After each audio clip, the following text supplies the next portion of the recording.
Subject physics part 4।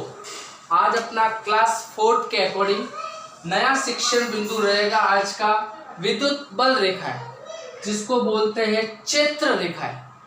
यानी आज अपन पढ़ेंगे इलेक्ट्रिकल फील्ड लाइन क्या होती है। तो विद्युत बल रेखा है, जिसका दूसरा नाम है क्षेत्र रेखा है। ये बताने वाले रेखा के वैज्ञानिक आया था, जिसका नाम था माइकल फैराडे। तो माइकल फैराडे ने बताया था विद्युत बल रेखाओं का दूसरा नाम होता है वो क्षेत्र रेखा होती है। अब होती क्या बल रेखा, इसके बारे में बात करेंगे। नेक्स्ट कालांश के अकॉर्डिंग अपने बात की थी विद्युत आवेश क्या होता है, विद्युत क्षेत्र क्या होता है। आज उसी के अकॉर्डिंग अपना नया टॉपिक है विद्युत बल रेखा है। तो क्या होती है विद्युत बल रेखा है, देख लीजिए इधर कि विद्युत क्षेत्र के किसी भी भाग पर एक विद्युत क्षेत्र है जहां पर आवेश उत्पन्न होता है। विद्युत क्षेत्र के किसी भी भाग पर खींची गई काल्पनिक रेखा, यानी विद्युत क्षेत्र के किसी भाग पर कैसी रेखा होगी, काल्पनिक रेखा, जिसके किसी भी बिंदु पर स्पर्श रेखा विद्युत क्षेत्र के सदिश की दिशा में होती है। वापस देखिए एक बार, विद्युत क्षेत्र के किसी भाग पर खींची गई काल्पनिक रेखा जिसके किसी भी बिंदु पर स्पर्श रेखा विद्युत क्षेत्र सदिश की दिशा में होती है। एक बार डायग्राम से समझिए। मैंने कोई भी एक काल्पनिक रेखा खींच ली, ये काल्पनिक रेखा है, आपको दिखाई दे रही है काल्पनिक रेखा। इस काल्पनिक रेखा में विद्युत क्षेत्र, ये कौन सी, ये किसको व्यक्त करे, किस क्षेत्र में रखी हुई है, विद्युत क्षेत्र। इस पर मैंने कोई भी दो बिंदु ले लिए, ये दो बिंदु मैंने ले लिए। ये रेखा कैसी है, काल्पनिक, ये काल्पनिक रेखा, जिसके किसी भी बिंदु पर, ये इसके किसी भी बिंदु पर, ये स्पर्श रेखा, ये इसकी स्पर्श रेखा, ये जो स्पर्श रेखा होती है ये किसकी दिशा को व्यक्त करती है, सदिश की रेखा को। यानी विद्युत क्षेत्र में किसी भी रेखा पर खींची गई काल्पनिक रेखा किसको व्यक्त करती है, सदिश की दिशा को। सदिश का मतलब परिमाण व दिशा दोनों को बताती हो, उसको बोलते हैं सदिश। तो इस तरह की जो रेखा बनती है, इस रेखाओं का नाम पड़ा विद्युत बल रेखा है। और माइकल फैराडे ने इस रेखाओं का नाम क्षेत्र रेखा भी बताया। अब यहाँ बात करेंगे आवेशों की। अपने पास आवेश थे दो तरह के, धनात्मक और ऋणात्मक। तो सिंपल से 4 डायग्राम आपके सामने दिए हुए हैं। इन चारों डायग्राम के अकॉर्डिंग अपने को ये समझना है कि माइकल फैराडे ने आवेशों को क्या क्या विन्यासित किया। विन्यासित का मीन्स होता है आवेश के बारे में बताया। इन्होंने सबसे पहले चित्र के अकॉर्डिंग, पहले चित्र में ये बताया गया है कि कौन सा आवेश है, धनात्मक आवेश। यानी किसी विद्युत क्षेत्र के अंदर आवेश है, उस आवेश का नाम है धनात्मक। जब धनात्मक आवेश होता है, जब धनात्मक आवेश यानी एकल धनावेश आवेश के कारण क्षेत्र रेखा बाहर की ओर बनती है। इसका मतलब ये हुआ कि अगर आवेश धनावेश है तो जो बल रेखा बनेगी वो किस तरह बनेगी, बाहर की ओर। यानी एकल धनावेश आवेश के कारण बल रेखा बाहर की ओर बनती है। दूसरे चित्र के अकॉर्डिंग अगर एकल ऋणावेश है, एकल ऋणावेश के कारण क्षेत्र रेखा अंदर की ओर बनती है।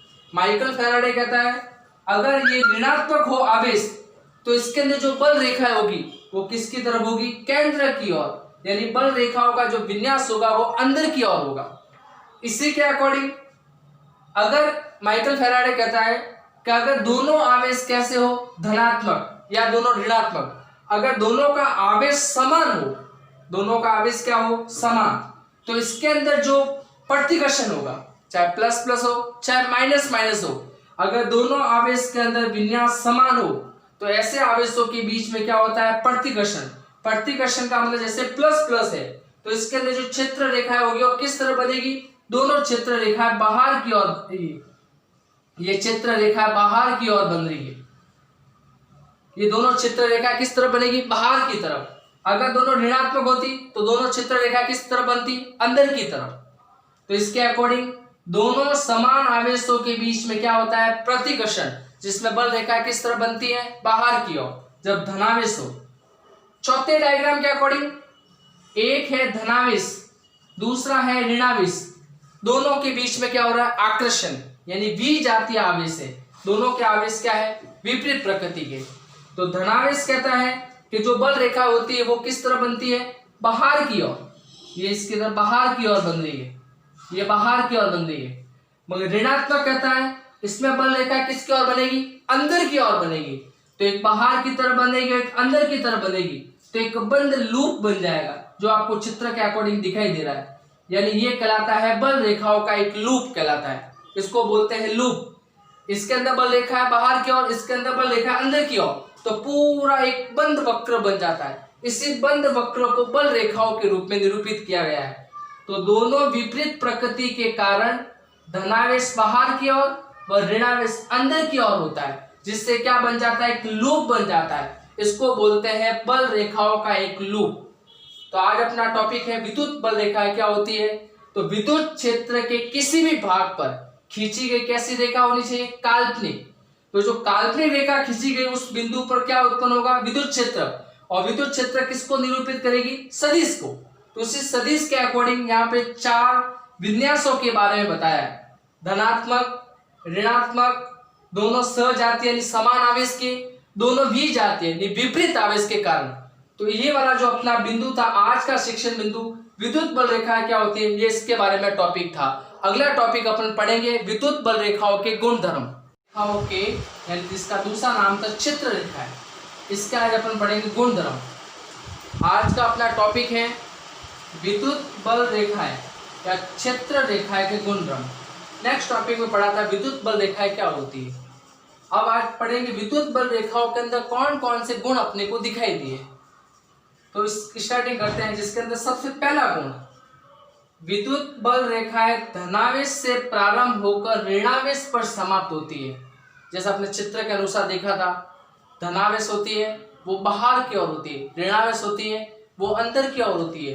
दोनों में समान आवेश है तो प्रतिकर्षण होता है, दोनों में विपरीत आवेश है तो आकर्षण की प्रवृत्ति अपने को देखने को मिलती थी, जिसके अंदर धनावेश बाहर और ऋणावेश अंदर की तरफ एक बंद लूप बनता था। उसी के अकॉर्डिंग विद्युत बल रेखाएं धनावेश से प्रारंभ होकर ऋणावेश पर समाप्त होती है। यानी धनावेश से प्रारंभ हुई, समाप्त कहाँ होगी, ऋणावेश पर। तो इस तरह की अपने को बल रेखाएं देखने को मिली थी। यानी इस तरह का जो बंद वक्र बनता है, लूप बनता है, यही एक बल रेखाओं का क्या हो जाएगा, गुणधर्म। तो आगे देखिए, धनावेश के कारण बल रेखाएं बाहर की ओर व ऋणावेश के कारण अंदर की ओर होती है। तो एक बल जो बंद वक्र बनता है यानी जो बंद लूप बनता है, उसी को इन्होंने नाम दिया है विद्युत बल रेखा है। यह आपका पहला गुणधर्म था कि धनावेश से प्रारंभ होती है और ऋणावेश पर समाप्त होती है। सेकंड पॉइंट कि किसी आवेश से प्रारंभ व समाप्त होने वाली बल रेखाओं की संख्या, मैंने कोई भी आवेश लिया, किसी आवेश से प्रारंभ व समाप्त होने वाली बल रेखाओं की संख्या आवेश के परिमाण के समानुपाती होती है। यानी आपने एक विद्युत क्षेत्र के ऊपर कितने भी आवेश ले लिए तो उस आवेश के कारण कितनी सदिश की दिशा को व्यक्त करेगा वो उसका कहलाएगा परिमाण। तो जितनी दिशा बनेगी वो सब इसके किस में आता रहेगी, गुणज के अंदर, जिसको बोलते हैं अपन समानुपाती। किसी आवेश से प्रारंभ व समाप्त होने वाली बल रेखाओं की संख्या, जैसे धनावेश से प्रारंभ हुई और ऋणावेश पर समाप्त हुई, तो ऐसी कितनी बल रेखाएं बनेगी, यानी इसके जो गुणज कहलाता है यानी आवेश का जो परिमाण कहलाता है वो उसके क्या होता है, समानुपाती होती है। ये इसका दूसरा गुणधर्म। तीसरा गुणधर्म, विद्युत बल रेखाएं समविभव पृष्ठ के सदैव लंबवत होती है। बहुत इंपॉर्टेंट पॉइंट है, एग्जाम के अंदर पूछा जाता है कि जो विद्युत बल रेखा होती है, अपने देखा था कि जो विद्युत क्षेत्र है वो सदिश को व्यक्त करती है। यहाँ एक वर्ड आता है समविभव पृष्ठ, कि विद्युत क्षेत्र के ऊपर जो पृष्ठ रहेगा वहां पे विभव का मान क्या रहेगा, समान। यानी उस काल्पनिक रेखा के ऊपर जो रेखा स्पर्श करेगी वो हमेशा 90 डिग्री कोण से स्पर्श करेगी। ये अपने को सबसे इंपॉर्टेंट पॉइंट है। विद्युत बल रेखाएं उस पृष्ठ के यानी समविभव पृष्ठ के सदैव क्या होती है, लंबवत। लंबवत का मतलब 90 डिग्री कोण से आपतित होगी। चौथा, विद्युत बल रेखाएं लंबाई की दिशा में संकुचित, जैसे विद्युत बल रेखा आपने देखी है, इसके अंदर क्या होता है, फ्लेक्सिबिलिटी होती है, संकुचित। ये जितना अंदर की ओर होगा, जैसे ऋणावेश के अपने पढ़ा था, ऋणावेश के कारण यह अंदर की ओर आता है और धनावेश के कारण बाहर की ओर जाता है। तो इसके अंदर एक संकुचित होने का गुण पाया जाता है, धीरे धीरे धीरे संकुचित होकर, और धनावेश के कारण धीरे धीरे धीरे बाहर की ओर। तो जब संकुचित होती है तब आकर्षण की प्रकृति पाई जाती है। आकर्षण का मतलब दोनों आवेश कैसे होंगे, विपरीत प्रकृति। इसी तरह से वह विपरीत दिशा में फैलने का कार्य करती है। अगर वो फैल रही है बल रेखा है तो उस समय उसका आवेश कैसा हो जाएगा, प्रतिकर्षण। संकुचित हो रही है तो उस समय हो जाएगा आकर्षण। तो कहने का मतलब आवेश के अंदर दोनों प्रकृति पाई जाती है, आकर्षण की व प्रतिकर्षण की। तो ये अपने पास आ जाएगा विद्युत बल रेखाओं का चौथा गुणधर्म। इंपॉर्टेंट गुणधर्म है विद्युत बल रेखाओं का गुणधर्म जो एग्जाम के अंदर पूछा जाता है। दो विद्युत बल रेखाएं एक दूसरे को काटती नहीं है, ये अपना गुणधर्म भी है और सवाल भी पूछा जाता है। क्या दो विद्युत बल रेखाएं एक दूसरे को काटती नहीं है, जैसे पूछा जाता काटती है तो नहीं। क्यों नहीं काटती, इसका कारण है कि कटान बिंदु का मतलब होता है उभयनिष्ठ बिंदु। कटान बिंदु पर दो स्पर्श रेखा विद्युत क्षेत्र की दो दिशा को व्यक्त करती है। कटान बिंदु पर दो स्पर्श रेखा, कटान बिंदु का मतलब दोनों का जो कॉमन बिंदु होता है वो एक ही होता है, धनावेश के कारण बाहर की ओर और ऋणावेश के कारण अंदर की ओर। मगर इनका जो कटान बिंदु होता है वो क्या होता है, कटान बिंदु पर दो स्पर्श रेखा विद्युत क्षेत्र की दो दिशा को व्यक्त करती है। अब यहाँ पर दिशा कितनी बन गई, दो, ये दो दिशा बन रही है, ये बाहर की तरफ जा रहा है। तो दो दिशा एक ही क्षेत्र पर होती है वो संभव नहीं होती है। कटान बिंदु पर दो स्पर्श रेखा विद्युत क्षेत्र की दो दिशा को व्यक्त करती है जो संभव नहीं। अगर ऐसा होता तो विद्युत बल रेखाओं का लूप नहीं बनता। विद्युत बल रेखाओं का लूप बनता है, इसका मतलब दो दिशा है वो एक साथ में संभव नहीं है। इसलिए अपन कह सकते हैं कि विद्युत बल रेखा एक दूसरे को काटती नहीं है। विद्युत बल रेखाओं का छठा गुणधर्म, विद्युत बल रेखा होती है वो संरक्षी प्रकृति की होती है। एक वर्ड आपके सामने आता है संरक्षी। ये संरक्षी क्या होता है, संरक्षी प्रकृति के अपने कह रहे हैं कि विद्युत बल रेखा कहां से प्रारंभ होती है, धनावेश से प्रारंभ होती है और ऋणावेश पर समाप्त होती है। तो संरक्षी प्रकृति का मतलब होता है कि बल रेखा बनने के लिए जब एक आवेश से प्रारंभ होती है और दूसरे आवेश पर क्या होती है, समाप्त होती है। जिस बिंदु से प्रारंभ होती है वही खत्म नहीं होती है, यानी जिस बिंदु से प्रारंभ हुआ है कुछ बल रेखाएं बनाकर दूसरे बिंदु पर समाप्त होती है, यानी उसी बिंदु पर समाप्त नहीं होती। ऐसी प्रकृति को बोलते हैं संरक्षी प्रकृति। तो आज अपने कुछ विद्युत बल रेखाओं के गुणधर्म के बारे में बात की है, जो आपके सामने मैंने 6 गुणधर्म बताए। 6 गुणधर्म में से 6 के 6 गुणधर्म इंपॉर्टेंट है, जिसमें 5वां गुणधर्म सबसे इंपॉर्टेंट, जिसका एग्जाम के अंदर सवाल आपसे पूछा जाता है। तो अगला जो अपना शिक्षण बिंदु रहेगा विद्युत द्विध्रुव, और वह विद्युत द्विध्रुव आघूर्ण बिंदु रहेगा, विद्युत द्विध्रुव व विद्युत द्विध्रुव आघूर्ण। नेक्स्ट टॉपिक के अपन ने अपने बात की थी विद्युत बल रेखा व विद्युत बल रेखाओं के गुणधर्म के बारे में।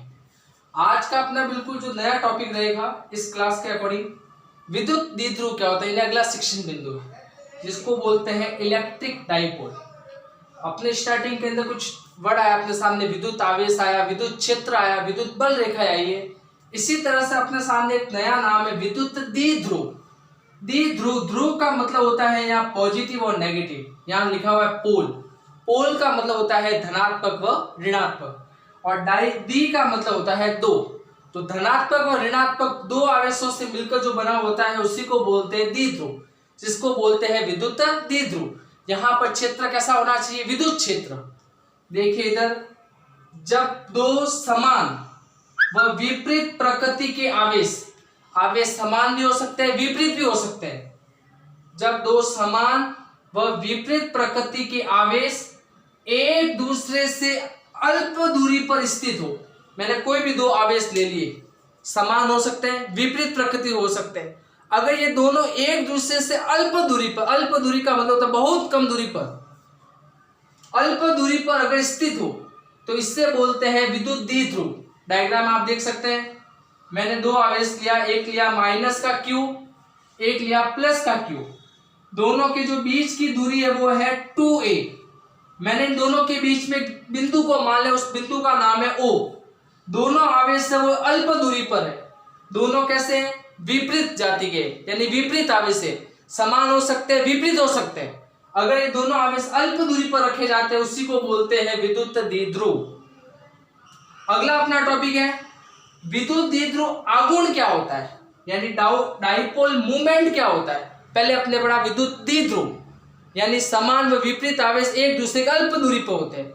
अब विद्युत द्विध्रुव आघूर्ण क्या होता है, तो विद्युत द्विध्रुव के एक आवेश का परिमाण, कोई भी आप दो आवेश में से एक आवेश ले सकते हैं, एक आवेश का परिमाण वह मध्य दूरी का गुणनफल, मध्य दूरी का मतलब 2a, आप कोई भी एक आवेश ले लो, उसका परिमाण वह उसका बीच की दूरी 2a, दूरी का गुणनफल, यानी इन दोनों का जो गुणा होता है वो क्या कहलाता है, विद्युत द्विध्रुव आघूर्ण। यानी आवेश व बीच के दूरी का जो गुणनफल होता है उसी को बोलते हैं विद्युत द्विध्रुव आघूर्ण। तो P बराबर Q इंटू 2a, Q क्या कहलाता है, आवेश, 2a क्या कहलाता है, बीच की दूरी, 2a आप पूरी बीच की दूरी की जगह 2a लिखेंगे। अगर 10 है तो 2a बराबर 10 लेंगे, आप ऐसा नहीं लेंगे कि 2a बराबर 10 और a बराबर 10 बटा 2 5, ये आपने लेंगे, ये प्रोसेस गलत है। यानी पूरी दूरी वो मानी जाएगी वो 2a ही मानी जाएगी, 10 है तो पूरा 2a 10 ही माना जाएगा, यानी पूरे दूरी को जो माना है वो 2a माना इन्होंने। यानी आवेश व बीच की दूरी का जो गुणनफल होगा वो क्या कहलाएगा, विद्युत द्विध्रुव आघूर्ण। यहाँ बात करते हैं कि आवेश एक विद्युत क्षेत्र में होता है, तो जिसको किसको व्यक्त करता है, दिशा को व्यक्त करता है, इसलिए कह सकते हैं कि विद्युत द्विध्रुव आघूर्ण भी कैसी राशि है, सदिश राशि है। तो ये इसका हो गया गणितीय रूप, P वेक्टर बराबर Q इंटू 2a वेक्टर। मात्रक, आवेश का मात्रक कूलाम, 2a दूरी, दूरी का मात्रक हो गया मीटर, तो कूलाम इंटू मीटर क्या हो गया, विद्युत द्विध्रुव आघूर्ण का मात्रक। आपसे पूछे कूलाम इंटू मीटर किस भौतिक राशि का मात्रक है, तो विद्युत द्विध्रुव आघूर्ण। आपसे पूछेंगे इसकी विभव बताइए, तो कूलाम, कूलाम I बराबर होता है Q बटा T, तो Q बराबर क्या हो जाएगा, IT। मीटर का मतलब होता है दूरी, दूरी को किसमें मापते हैं आप, लंबाई में, यानी L। तो I का मतलब विद्युत धारा, विद्युत धारा का मात्रक होता है एम्पियर। T का मतलब होता है समय, समय का मात्रक होता है सेकंड, और L1 की जगह L1। अपने पास द्रव्यमान नहीं है तो M0, L1, T1, A1। तो कुछ पॉइंट आपको मैंने और समझाया कि जो विद्युत द्विध्रुव आघूर्ण होता है कैसी राशि होती है, सदिश राशि होती है, जो दिशा व परिमाण दोनों को बताती है। तो ये कैसी राशि है, सदिश राशि। विद्युत द्विध्रुव आघूर्ण कैसा होता है, धनात्मक व ऋणात्मक, दो आवेश होते हैं, समान हो सकते हैं, विपरीत प्रकृति के हो सकते हैं। तो कुछ उदाहरण आपको बता रहा हूं, NaCl, HCl, H2O यानी पानी, तो जिसमें धनात्मक व ऋणात्मक, जिसको बोलते हैं ध्रुवीय अणु, जो स्थायी अणु का निर्माण करते हैं, जिसमें धनात्मक भी होता है और ऋणात्मक भी होता है, इस तरह का जो आवेश होता है तो उसको अपन बोलते हैं विद्युत द्विध्रुव आघूर्ण। तो आज अपने दो टॉपिक पढ़े हैं, विद्युत द्विध्रुव व विद्युत द्विध्रुव आघूर्ण। अब अपन आगे पढ़ेंगे कि विद्युत द्विध्रुव आघूर्ण के अंदर अक्ष व निरक्ष पर कैसे मान ज्ञात करते हैं। तो अगली पॉइंट में अपन अगले शिक्षण बिंदु में देखते हैं। शिक्षण बिंदु रहेगा विद्युत द्विध्रुव के कारण अक्ष पर विद्युत क्षेत्र का मान ज्ञात करना। अपने थर्ड कालांश के अकॉर्डिंग और फोर्थ कालांश के अकॉर्डिंग पढ़ा था विद्युत द्विध्रुव व विद्युत द्विध्रुव आघूर्ण क्या होता है, यानी इलेक्ट्रिकल डाइपोल क्या होता है। आज अपने को दो चीज पढ़नी है कि विद्युत द्विध्रुव यानी दो आवेश होते हैं जो समान व विपरीत, जो अल्प दूरी पर रखे जाते हैं। अब उन्हीं पर अपन को किसका मान ज्ञात करना है, विद्युत क्षेत्र का मान ज्ञात करना है। तो अपने पास दो अक्ष होते हैं, एक तो अक्ष के अकॉर्डिंग, एक होता है निरक्ष। अक्ष का मीन्स होता है एक्स अक्ष और निरक्ष का मीन्स होता है वाई अक्ष। तो आज पहला टॉपिक अपन पढ़ेंगे कि विद्युत द्विध्रुव के कारण अक्ष पर विद्युत क्षेत्र का मान क्या होता है। तो डायग्राम में देखिए, सिंपल, मैंने ए बी एक विद्युत द्विध्रुव लिया, दोनों के बीच की दूरी क्या है, 2a। इस पर माइनस क्यू आवेश है, इस पर प्लस क्यू आवेश है। यहां से इसी दूरी पर यानी अक्ष पर ही, अपना टॉपिक है अक्ष पर ही मैंने कोई बिंदु मान लिया, उस बिंदु का नाम है P, जहां पर अपने को क्या ज्ञात करनी है, विद्युत क्षेत्र की तीव्रता। यानी A बिंदु के कारण विद्युत क्षेत्र की तीव्रता, B बिंदु के कारण विद्युत क्षेत्र की तीव्रता। इन दोनों के बीच की दूरी है 2a। यहाँ का जो केंद्र बिंदु है वो है O। अब अगला बिंदु, यहां से लेकर मध्य बिंदु से लेकर P बिंदु तक की जो दूरी है वो है R। A बिंदु से लेकर P बिंदु तक की जो दूरी हो जाएगी वो हो जाएगी R+1। यानी इसके अंदर जो a है वो क्या होता जाएगा, जुड़ता जाएगा। r अपने पास है ये a और आ गया, तो पूरी दूरी कितनी हो गई, r प्लस a। इसी अकॉर्डिंग ये अपने पास है पूरा यहां से यहां तक r, ये है दूरी a। इसमें से अपने दूरी को क्या किया, कम किया, तो b से लेकर जो p की दूरी है वो हो जाएगी r माइनस a। वापस देखिए इधर, a से लेकर p तक की जो दूरी हो जाएगी r प्लस a। इसमें जो a है वो बढ़ता जा रहा है दूरी के साथ। b से लेकर जो p तक की दूरी है उसमें a है वो घटता जा रहा है r माइनस a। यहां पर अपना उद्देश्य है कि अक्ष पर विद्युत द्विध्रुव के कारण विद्युत क्षेत्र का मान ज्ञात करना। तो दो बिंदु है a व b, यहां से कुछ अल्प दूरी पर बिंदु है p, जहां पर मैं किसका मान ज्ञात कर रहा हूं, विद्युत क्षेत्र का मान ज्ञात कर रहा हूं। देखिए इसके अकॉर्डिंग, माना एक विद्युत द्विध्रुव AB, मैंने कौन सा माना है, AB, जो अक्ष रेखा पर, यह अक्ष रेखा पर r दूरी पर, यह r दूरी पर बिंदु P है, यह r दूरी पर बिंदु P है, जिस पर विद्युत क्षेत्र का मान अपने को क्या करना है, ज्ञात करना है। तो अपने पास सबसे पहले देखना है इस अक्ष के ऊपर आवेश कितने दिखाई दे रहे हैं। तो यहाँ अक्ष के ऊपर दो आवेश दिखाई दे रहे हैं, A बिंदु और B बिंदु। पहला आवेश है माइनस Q, तो अपन लिखेंगे बिंदु A पर माइनस Q आवेश के कारण विद्युत क्षेत्र का मान। तो विद्युत क्षेत्र का सूत्र क्या होता है, E बराबर, अपन सिंपल विद्युत क्षेत्र की परिभाषा क्या होती है, E बराबर KQ बटा R स्क्वायर, और R कैप सदिश के रूप में अपन ये समीकरण लिखते हैं। इसी समीकरण का आपको क्या करना है, प्रयोग करना है। तो पहले के लिए विद्युत क्षेत्र का मान क्या होगा, अब माइनस Q है वो P की तरफ जा रहा है, तो कौन सी विद्युत क्षेत्र की दिशा बता रहा है, E2 को। तो E2 बराबर KQ, K की जगह होता है 1/4 पाई एप्सिलॉन नॉट, Q की जगह Q। अब कैसा आवेश है, माइनस Q, तो माइनस यहां भी लिख सकते हैं, और मैंने माइनस यहां लिख दिया।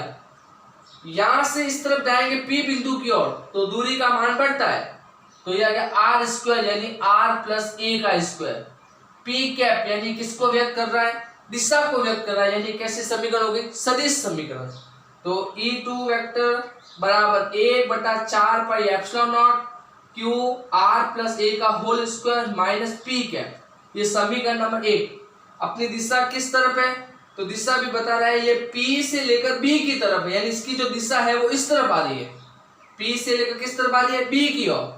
तो इस तरह से दूरी इसकी हो गई r प्लस a, यानी समीकरण नंबर 1। इसी के अकॉर्डिंग दूसरा है अपना बिंदु B पर। बिंदु B कौन सा है, ये बिंदु B। बिंदु B पर प्लस Q, अब ये बिंदु B पर कौन सा आवेश है, प्लस Q। तो प्लस Q आवेश के कारण विद्युत क्षेत्र का मान, जैसे आपने E2 लिया था, इसमें जो विद्युत क्षेत्र कौन सा दर्शा रहा था, E2। अब आपके सामने विद्युत क्षेत्र कौन सा दर्शा रहा है, E1। तो E2 की जगह E1 हो गया, वो का वो समीकरण 1/4 पाई एप्सिलॉन नॉट, यहाँ था माइनस Q, यहाँ है प्लस Q, वही वहां पर P वेक्टर, ये P वेक्टर। यहाँ पर दूरी का मान बढ़ रहा था, यानी आप P से B की तरफ आ रहे थे तब R प्लस a, ये दूरी बढ़ रही थी। अब आप किसकी तरफ जा रहे हैं, जस्ट ब्रैकेट में मैंने लिख दिया, B से P की तरफ जा रहे हैं, तो दूरी का मान क्या, a का मान है वो घट रहा है, तो क्या हो जाएगा r माइनस a। तो ये अपने पास समीकरण नंबर कौन सी आ गई, 2। समीकरण नंबर 1 व 2 से परिणामी दिशा, परिणामी का मतलब होता है इन दोनों का योग कितना रहेगा। तो E वेक्टर बराबर E1 प्लस E2, दोनों का मान आप रख दो। E वेक्टर बराबर 1/4 पाई एप्सिलॉन नॉट Q बटा r माइनस a का whole square P cap plus 1/4 pi epsilon naught Q बटा r प्लस a का whole square minus P cap, यानी दोनों समीकरण को मैंने E1 और E2 की जगह रख दिया। इनमें से जो कॉमन आ रहा है उनको कॉमन ले लो। Q कॉमन ले लिया, Q दोनों में आ रहा है, 4 पाई एप्सिलॉन नॉट कॉमन आ रहा है, कॉमन ले लिया, अंदर क्या बचेगा 1/r माइनस a का whole square plus minus minus 1/r plus a का होल स्क्वायर, P कैप दोनों में क्या आ गया कॉमन। E वेक्टर बराबर Q बटा 4 पाई एप्सिलॉन नॉट, इन दोनों का लिया मैंने एलसीएम, तो r माइनस a का whole square r plus a का होल स्क्वायर, एक बार प्लस में एक बार माइनस, सर्व समीकरण का प्रयोग करते हुए, तो r इंटू आर हो जाएगा r square, minus plus minus a का a से गया a स्क्वायर, दोनों के ऊपर होल स्क्वायर है तो ऊपर आ गया होल स्क्वायर। इसकी टेबल में ये टर्म एक बार आती है तो r माइनस एक आएगा तो क्या बचेगा r प्लस ए माइनस फॉर्मूले का। r माइनस ए की टेबल में r माइनस ए तो बचा क्या r प्लस ए, तो ये आ गया अपने पास r प्लस ए आ गया और इधर आ गया r minus A. E vector q बटा 4 pi epsilon naught a plus B का होल स्क्वायर खोल रहा है, R square A square plus B square यानी ए स्क्वायर प्लस 2ab तो 2ra माइनस फॉर्मूले का A square minus 2ab plus B square. मैंने माइनस का अंदर की तरफ गुणा करने पर निशान को बदल दिए।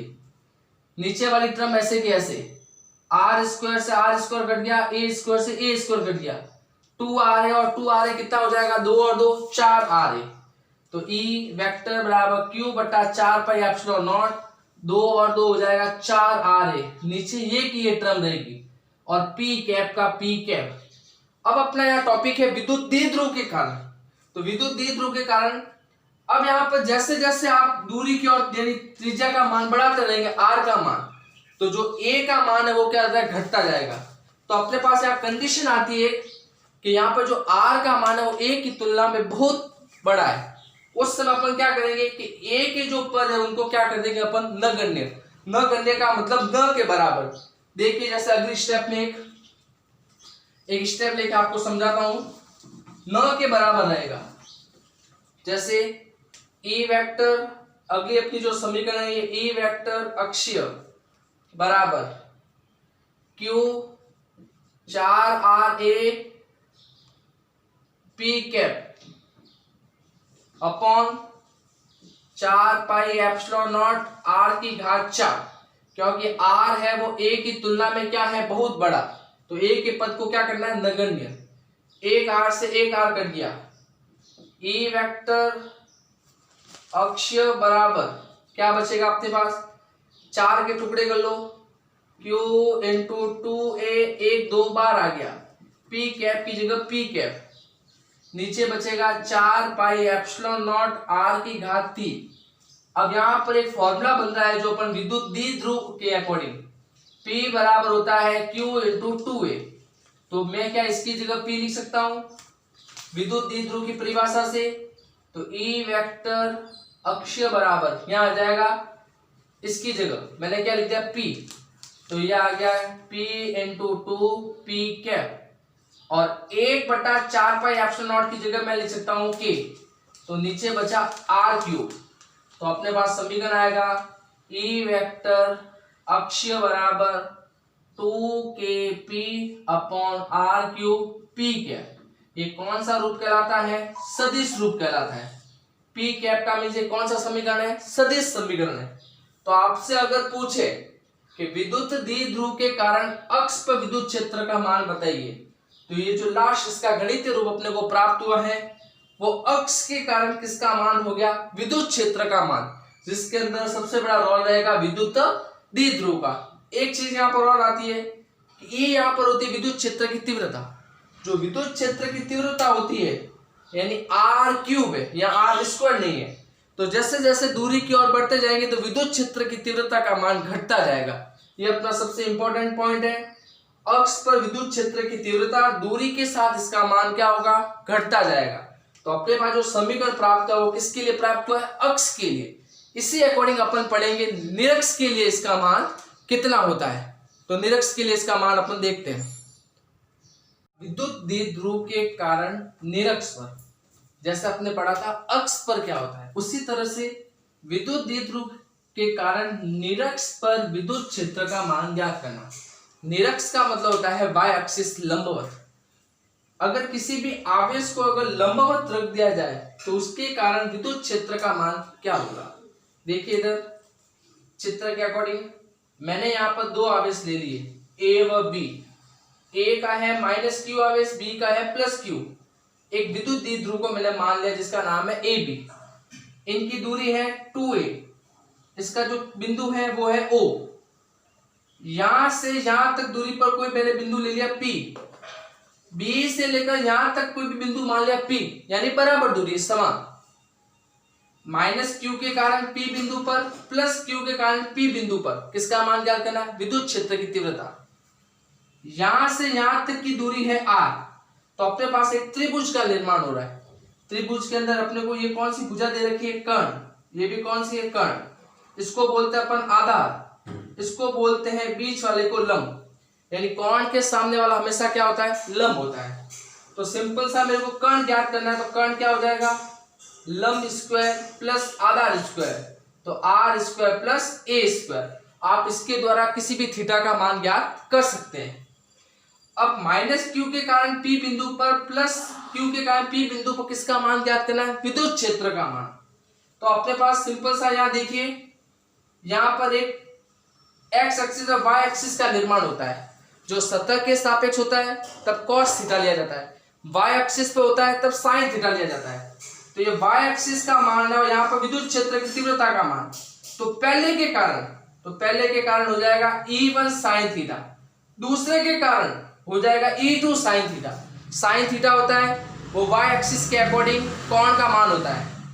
इधर देखिए ये एक्स एक्सिस के अकॉर्डिंग, तो पहले के कारण यानी माइनस क्यू के कारण इसका मान हो जाएगा E1 cos theta x axis के लिए, और दूसरे के कारण इसका मान हो जाएगा E2 cos थीटा। यानी वाई एक्सिस का मान भी निकाल दिया और एक्स एक्सिस का मान भी निकाल दिया, दोनों आवेश के कारण। अब यहाँ पर क्या है कि E1 और E2 है, वो दोनों क्या है? विद्युत क्षेत्र का मान। यानी अपने पास दो आवेश के कारण दो विद्युत क्षेत्र की तीव्रता आती है। तो यहाँ पर कहने का मतलब ये है कि किसी भी विद्युत द्विध्रुव आघूर्ण के कारण अगर परिमाण समान है, वह दिशा विपरीत है, तो वह एक दूसरे को क्या कर देती है? निरस्त कर देती है। ऐसी स्थिति के अंदर विद्युत क्षेत्र का मान क्या हो जाता है? बराबर हो जाता है। तो इसके अकॉर्डिंग कहेंगे कि E1 और E2 का मान अपने पास क्या आ जाएगा? बराबर। देखिए इधर माना एक विद्युत द्विध्रुव, मैंने किसको माना? विद्युत द्विध्रुव। इसका नाम क्या है? AB। इसके बिंदु का नाम क्या है? A। इसके बिंदु का नाम है B। इस पर आवेश है माइनस क्यू, इस पर आवेश प्लस क्यू के कारण विद्युत क्षेत्र का मान ज्ञात करना है। दो त्रिभुज बन रहे हैं, पहला है AOP, दूसरा है BOP।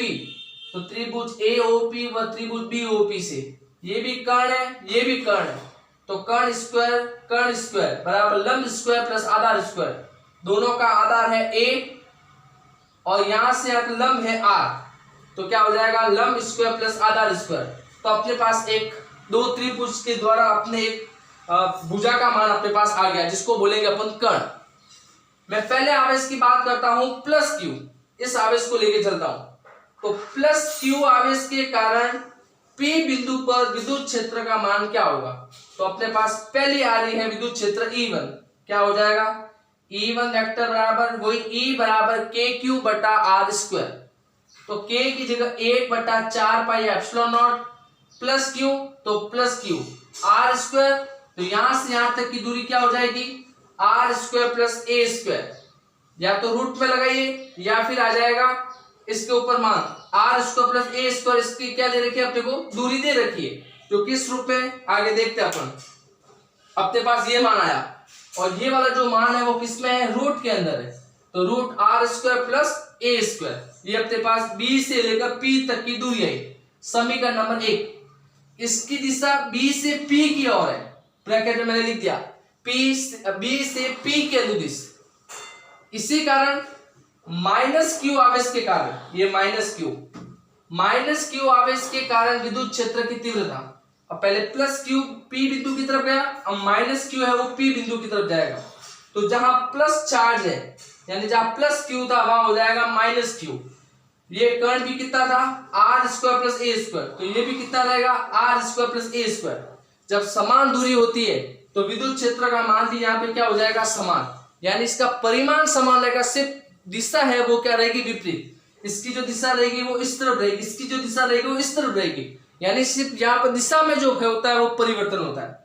देखिए तो अपने पास समीकरण नंबर 1 व समीकरण नंबर 2, एक बार B से P की तरफ जा रही थी, दूसरी बार है वो P और A के अनुदिश आ रही है, तो सिर्फ दिशा का क्या हो रहा है? परिवर्तन। ऐसी स्थिति में परिमाण तो समान रहता है, दिशा इनकी क्या हो जाती है? भिन्न भिन्न। तो इन दोनों के परिमाण को समान कर दिया। परिमाण समान करने से जो ऋणात्मक है वो भी क्या हो गया? धनात्मक। देखिए तो जब ये दोनों बराबर हो जाएगा तो एक्स एक्सिस के अकॉर्डिंग, निरक्ष के अकॉर्डिंग इसका मान क्या आ जाएगा, E1 cos थीटा, दूसरे के अकॉर्डिंग आ जाएगा E2 cos थीटा। परिमाण समान है, परिमाण समान मतलब ये दोनों आपस में क्या हो जाएंगे, बराबर। तो E1 और E2 का मान समान हो जाएगा, तो ये हो जाएंगे 2 बार, तो 2E1 cos थीटा। E निरक्ष 2 की जगह 2, या E1 लिखो या E2 लिखो, समीकरण नंबर 1 से मैंने E1 का मान इसकी जगह रख दिया, 2 की जगह 2, E1 का मान क्या, 1/4 pi epsilon naught root R square plus A square. और अपने पास किसका मान ज्ञात करना है, ये अपने पास R square plus A square, ये अपने पास R square plus A square. इसी तरह से 2 की जगह 2, E1 का मान E1 की जगह रख दो, Q की जगह Q फॉर्मूले के अकॉर्डिंग। अब अपने पास यहां समझना है cos थीटा, ये आया पूरा, मैंने फॉर्मूला समीकरण नंबर 1 का मान रख दिया cos थीटा। ये थीटा, थीटा के सामने वाला क्या होता है हमेशा, लंब। ये अपने पास कर्ण है, ये आधार है, और ये अपने पास लंब है। तो cos थीटा का सूत्र हो जाएगा लाल बटा कक्का से आधार बटा कर्ण। तो आधार अपने पास कितना है a, कर्ण कितना है under R square plus A square, ये दोनों का मान रख दिया। मेरे पास cos थीटा का मान आ गया, तो cos थीटा की जगह मैंने इसको रख दिया a बटा root R square plus A square. अब आगे देखिए इसको, 2 की जगह 2, a की जगह a, 1/4 पाई एप्सिलॉन नॉट की जगह k, q की जगह q, ये 1/2 और a कितना हो जाएगा 3/2। यहां पर विद्युत द्विध्रुव का सूत्र बन रहा है 2qa, तो इसकी जगह मैं क्या लिख सकता हूं p, तो k की जगह k, इसकी जगह आ गया p। और r है वो a की तुलना में बहुत बड़ा है, बहुत बड़ा का मतलब इस पद को क्या करना है, नगण्य, न के बराबर। तो 2 से 2 कट जाएगा, r की घात कितनी हो जाएगी 3, वापस वही p वेक्टर। ये अपने पास कौन सा रूप कहलाता है, सदिश रूप कहलाता है। तो अपने आज 2 टॉपिक पढ़े, विद्युत द्विध्रुव के कारण, अक्ष व निरक्ष के कारण। अक्ष के कारण इसका मान आता था E वेक्टर अक्ष बराबर 2kp/r³, अक्ष के कारण। और निरक्ष के कारण इसका मान आता है E वेक्टर निरक्ष बराबर -kp/r³। इन दोनों में एक डिफरेंस है, वो देख लेते हैं कि अक्ष व निरक्ष के कारण अपने अक्ष का मान भी ज्ञात किया, निरक्ष का मान भी ज्ञात किया। इन दोनों का ले लो परिमाण, E वेक्टर निरक्ष बराबर ये हो जाएगा, परिमाण लेने पर माइनस का किस में बदल जाएगा, प्लस के अंदर।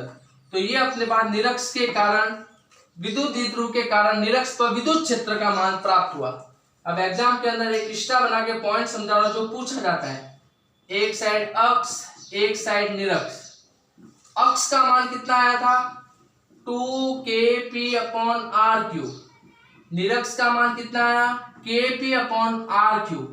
r³ kp से r³ कट गया, तो अपने पास इधर कितना आ रहा है 2 और 1।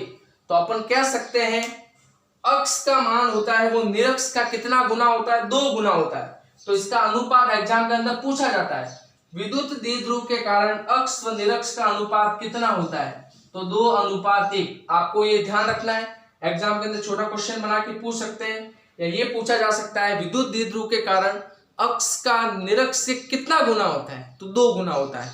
तो इस तरह अपन विद्युत द्विध्रुव के कारण अक्ष व निरक्ष 2 आवेशों को लेकर समान व विपरीत प्रकृति को अल्प दूरी पर रखकर एक्स अक्ष और वाई अक्ष का मान ज्ञात कर सकते हैं। अगला नेक्स्ट टॉपिक अपन देखेंगे, विद्युत द्विध्रुव के कारण बल आघूर्ण का मान ज्ञात करना। बिंदु रहेगा अगला शिक्षण बिंदु, एक समान विद्युत क्षेत्र में द्विध्रुव पर बल आघूर्ण का मान ज्ञात करना। जैसे आगे अपने पढ़ा था विद्युत द्विध्रुव क्या है, अक्ष व निरक्ष के मान ज्ञात किए थे। इसी तरह से आज का जो अपना शिक्षण बिंदु है, अगला जो नेक्स्ट शिक्षण बिंदु है, एक समान विद्युत क्षेत्र में, यानी सभी जगह जो विद्युत क्षेत्र है समान है, में विद्युत द्विध्रुव पर बल आघूर्ण का मान ज्ञात करना। अब अपने को किसका मान ज्ञात करना है, एक वर्ड आता है अपने पास बल आघूर्ण, कि बल का किसी बल का क्या करना है, आवेश पर या बल लगाना। अपने को यहाँ पे एक वर्ड यूज किया है बल आघूर्ण। तो अपने को सबसे पहले समझना है, मैंने कोई भी एक क्षेत्र ले लिया, एक समान क्षेत्र, ये एक समान अपने पास क्षेत्र है, ये एक समान क्षेत्र, ये क्षेत्र कैसा है विद्युत क्षेत्र। इस विद्युत क्षेत्र के अंदर दो मैंने कोई भी आवेश मान लिए। विद्युत द्विध्रुव की परिभाषा क्या कहती है कि दो समान व विपरीत आवेश के, तो मैंने यहाँ पर दो समान व विपरीत आवेश के दो आवेश ले लिए, -q और +q। इन दोनों के आवेशों के बीच की दूरी क्या है 2a। यहाँ से थीटा कौन बना रहा है, तो y एक्सिस पर क्या लेते हैं sin थीटा। इन दोनों के बीच की दूरी क्या है 2a। ये a बिंदु है, ये b बिंदु है, ये c बिंदु है। ये समान विद्युत क्षेत्र में रखे गए। अगर किसी भी आवेश को विद्युत क्षेत्र में रखा जाता है, यानी यहाँ धनात्मक है, यानी धनात्मक आवेश को विद्युत क्षेत्र में रखने पर बल का अनुभव करता है। इसी तरह से ऋणात्मक आवेश को भी विद्युत क्षेत्र में रखने पर बल का अनुभव करता है। तो अपने को यहाँ पर किसका मान ज्ञात करना है, बल आघूर्ण का। देखिए इधर सबसे पहले माना एक विद्युत द्विध्रुव, मैंने कोई भी द्विध्रुव मान लिया जिसका नाम है AB, द्विध्रुव AB। एक समान विद्युत क्षेत्र में थीटा कोण पर रखा गया है। कौन से कोण पर रखा गया है, थीटा कोण से, यानी विद्युत क्षेत्र के थीटा कोण से घूम रही है। तो +q आवेश के कारण बल, तो +q के कारण कौन सा बल लग रहा है, F बराबर +qE। इसी तरह से -q आवेश के कारण लगने वाला बल F बराबर क्या हो जाएगा, -qE। तो जितना बल धनावेश लगा रहा है विद्युत क्षेत्र के अंदर, उतना का उतना बल ऋणावेश लगा रहा है। तो अपने पास दोनों को देखते हुए एक स्थिति उत्पन्न हो जाती है। तो यहाँ पर दोनों के कारण कौन सी स्थिति उत्पन्न हो रही है, तो यहाँ पर ये कह रहा है कि दोनों के कारण, यानी एक धनात्मक और ऋणात्मक, तो इनका किया गया कुल परिणामी बल कितना होगा दोनों आवेशों के कारण, तो इनका परिणामी बल हो जाएगा, यानी कुल बल हो जाएगा F बराबर +qE और एक है -qE। परिणामी बल का मतलब होता है दोनों का जोड़। तो एक प्लस का आवेश है, दूसरा माइनस का आवेश है, तो ये एक दूसरे को क्या कर देंगे, कैंसिल। तो अपने पास किया गया जो कार्य होगा उसके लिए परिणामी बल का मान क्या आएगा, 0। तो यहाँ पर एक बात आती है कि किसी भी विद्युत द्विध्रुव पर समान विपरीत आवेश है तो उसके लिए बल आघूर्ण का मान क्या होगा। तो सबसे पहले अपने बल का पता किया, तो उस बल का मान क्या आएगा, 0। अब अपने पास यहाँ एक इंपॉर्टेंट टॉपिक है बल आघूर्ण। बल आघूर्ण के अंदर बल आघूर्ण का फॉर्मूला होता है कि उस आवेश पे लगने वाला बल इनटू बलों के बीच की लंबवत दूरी। अब इस आवेश पे कौन सा बल लग रहा है, बल आघूर्ण का सिंबल होता है टाउ, इसको टाउ बोलते हैं। इंग्लिश वर्ड होता है टॉर्क, इंग्लिश में लिखा जाता है टॉर्क और सिंपल वर्ड में इसको अपन टाउ बोलते हैं। आवेश पर बल, तो बल को अपन लिखते हैं F से, इनटू बलों के बीच की लंबवत दूरी। ये अपने पास दो बल दे रखे हैं, एक बल दूसरा बल, एक ही बिंदु पर है, तो इनके बीच की दूरी कितनी है, 2a, और थीटा कौन से है, तो क्या हो जाएगी 2a sin थीटा। तो अपने पास बलों के बीच की लंबवत दूरी आ गई 2a sin थीटा। सिंपल सा, टाउ की जगह टाउ बराबर F बराबर होता है QE, यानी +q आवेश के कारण 2a sin थीटा। अपने पास यहाँ फॉर्मूला बनता है विद्युत द्विध्रुव का, P बराबर होता है Q इंटू 2a। तो मैंने Q और 2a की जगह लिखा मैंने P, तो इसकी जगह आ गया P, E की जगह E। यहाँ पे मैंने थीटा हटा दिया, यानी कौन से रूप में था, पहले थीटा रूप में था, और इस थीटा को साइन थीटा को हटा दिया, दोनों के ऊपर मैंने वेक्टर लगा दिया P और E के रूप में। तो ये कौन सा समीकरण बन गया अपने पास, सदिश समीकरण बन गया। तो यहाँ पर अपने पास आया टाउ बराबर P vector into E vector, और टाउ के ऊपर भी मैंने वेक्टर लगा दिया। ये भी कौन सा रूप बन गया, सदिश रूप बन गया। अगर ये समीकरण इस रूप में होता टाउ बराबर PE sin थीटा, तो ये अब किसको बता रहा है, कोण को बता रहा है, और जैसे आप sin थीटा को हटा देंगे तो कौन सा रूप बन जाएगा, सदिश रूप बन जाएगा।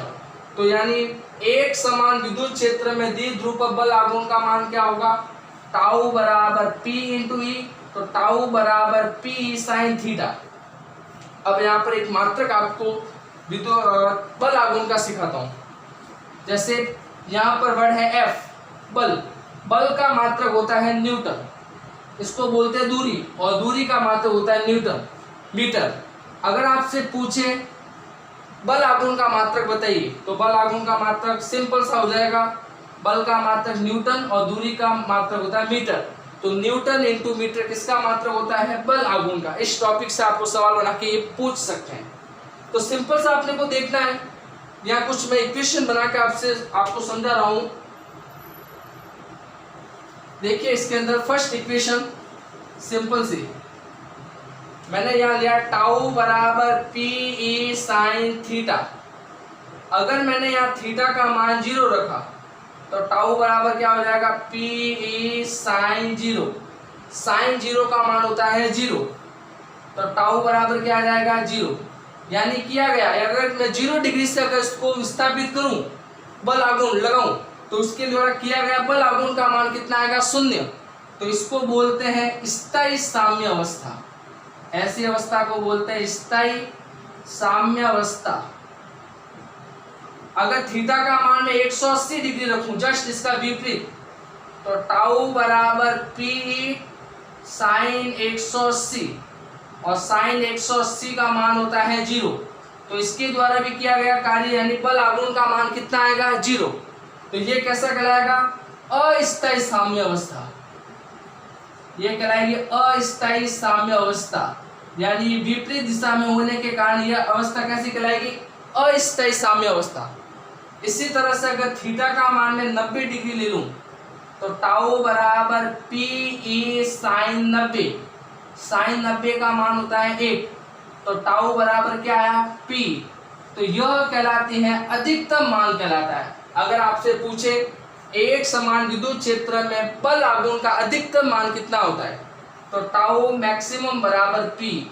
आपसे एक सवाल ये बना के आपसे पूछा जा सकता है। तो अपन एक समान विद्युत क्षेत्र में विद्युत द्विध्रुव पर बल आघूर्ण का मान ज्ञात करके अलग अलग 0 डिग्री, 180 डिग्री, 90 डिग्री पर अलग अलग पर अपन बल आघूर्ण को देख सकते हैं। और आपसे पूछे अधिकतम मान कितना होगा, तो टाउ मैक्सिमम बराबर पी। तो ये अपने चैप्टर का अंतिम टॉपिक था जो अपने इस प्रकार था। अब अपन कुछ नेक्स्ट कालांश के अकॉर्डिंग कुछ न्यूमेरिकल की अपन प्रैक्टिस करेंगे, जिससे आपके चैप्टर और अच्छी तरह से तैयार हो जाए।